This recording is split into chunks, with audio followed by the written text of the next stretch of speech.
Sometimes finding work can feel like a full-time job. It's something DELFIN GARCIA knows all too well. For every job that's available, there's maybe about 100 people going off and applying for that job. So you're going to have to make sure that you have to kind of up your game a bit and make sure that your resume goes off and stands out a little bit more than the others. So this way you're able to actually put your foot in the door, basically. For 3 months, he's been reaching out to businesses, hand-delivering resumes. Hi. How are you? Good, how are you? And combing the classifieds. But with limited skills and grade 12 education, landing a job has been challenging. Looking for work is a lot tougher than I expected, actually, because the market out there for jobs seems like it's slim. We are going to be doing interview skills this week.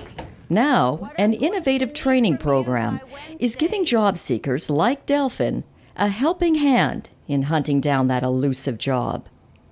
Just because you're offered a job doesn't mean that's the job you have to take if you don't feel that you would fit well into the company or if you Instructors don't feel that like this is the Victoria job. Taryn spend their days teaching social assistance recipients the basics in job searching skills. They learn interview skills, resume writing, cover letter.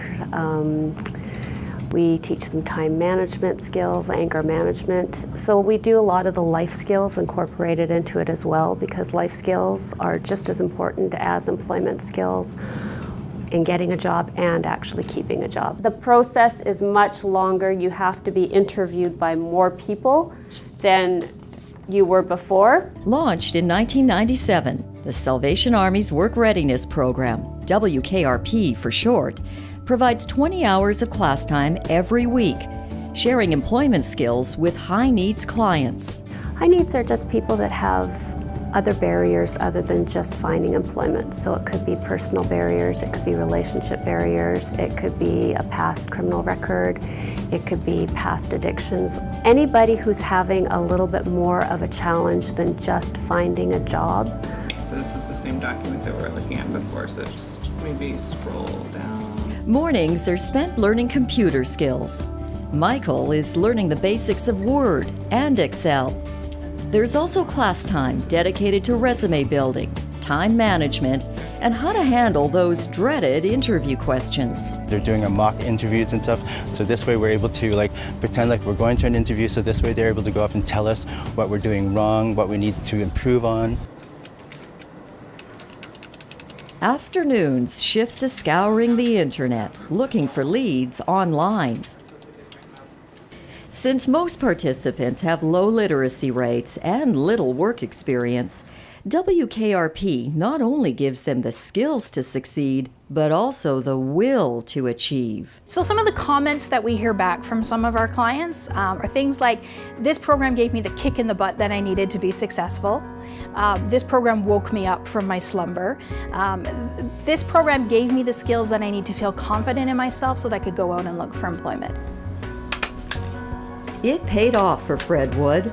Just 2 months into the program, he landed a full-time job at a print shop. It helped me by giving me job hunting skills, and in the process of doing that, I ended up finding work. But I also learned more about certain computer programs that I use all the time, and it gave me more confidence. There aren't many barriers to entry here. Clients need only a grade 6 reading and writing level. And while WKRP could find their clients employment, it's not a job placement program. And the rationale for that is that nobody stays in the same job for an entire life anymore. People are moving around job after job, and if we just take a client and we place them in a job, what happens when that job ends? What happens when that company goes out of business? What happens when they get laid off? What happens then? They don't have the skills that they need to look for employment. So in essence, we don't want them having to come back to us. We want them to have the skills to be able to do these things by themselves. So if that employment situation does change, they have the skills to move on to another employment situation. So how effective is WKRP? Well, the figures speak for themselves. Our most recent success rate that we've tabulated is a 73% success rate. That's a success rate for individuals that find employment or move into training that's going to lead to employment. So 73%, we're pretty happy with that. Over the past 20 years, the Salvation Army's WKRP program has helped over 1,500 people find employment, giving them the dignity of one day soon finding meaningful employment while building new lives one keystroke at a time.